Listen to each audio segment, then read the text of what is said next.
We are in the middle of the holiday season and, of course, also the holiday eating season. Fresh off those Thanksgiving turkey dinners, we transitioned into the treats, cookies, all kinds of sweets. Now through Christmas, we know, if they even last that long. Now, many of you don't have to worry about all those snacks then at the office, but there are some issues when people are working at home. The kitchen is right down the hall, of course, and that could be setting us up for failure when it comes to really making those healthy choices for you and your kids. So joining us this morning is Alina nutritionist Emily Niswanger. Emily, thanks so much for being with us this morning. Happy to be here. Thank you. You know, we've talked about this for months now, is that you get into this idea of you're at home, you're snacking, you're stress eating. There's really a lot going on here when we've all made these huge transitions in our lives. Absolutely. Absolutely. It's so different to have an entire fridge down the hall. You can never have that before. So what I've been teaching people a lot is to set up your environment for a success. We're going to be tempted to snack on certain things depending on how easy they are, right?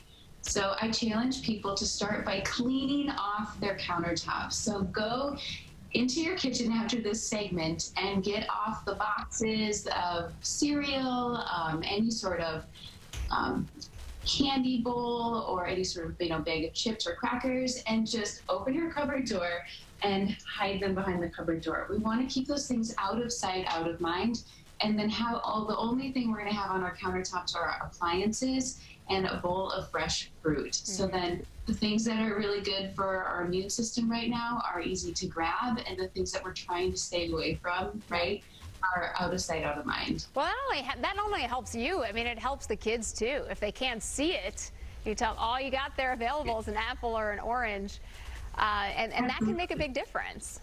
Absolutely. It's really when you walk through and you just see and you just grab a little bite of something, you grab a little bite of something, and then all of a sudden you're skipping lunch, right? You kind of snacked your way through the afternoon instead of sitting down and having a full meal because you think you're just going to wing it being at home instead of packing a lunch. But it's just as important to still sit down and have a full meal so you don't miss out on all of those nutrients and you don't get to dinner and then, overdo it.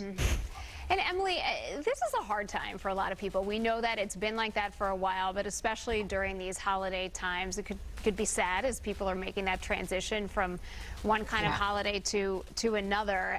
Your goal here isn't to shame people and to make people feel bad about eating certain things. No, absolutely not. I actually see it as an opportunity to have a little bit of extra time to grab something fresh out of your refrigerator when maybe you didn't have that opportunity before in your office. So you can have things on hand that you prepped on the weekend of fresh vegetables that are cut up with dip that are ready to go. So then when you are heading through your kitchen in the afternoon and you actually have hunger, you feel hungry for a snack, you can feel just as good about grabbing carrots and celery and dip and grab it just as easily as you grab a bag of chips. Right, and that gives you the opportunity that if you still want to cook the cookies with the kids or over Zoom on the cookie cutting exchange parties. We have to do those things. It only happens once a year, so right. Absolutely. All right, Emily Niswanger, thank you so much for joining us this morning. We really appreciate it. Yeah, thank you.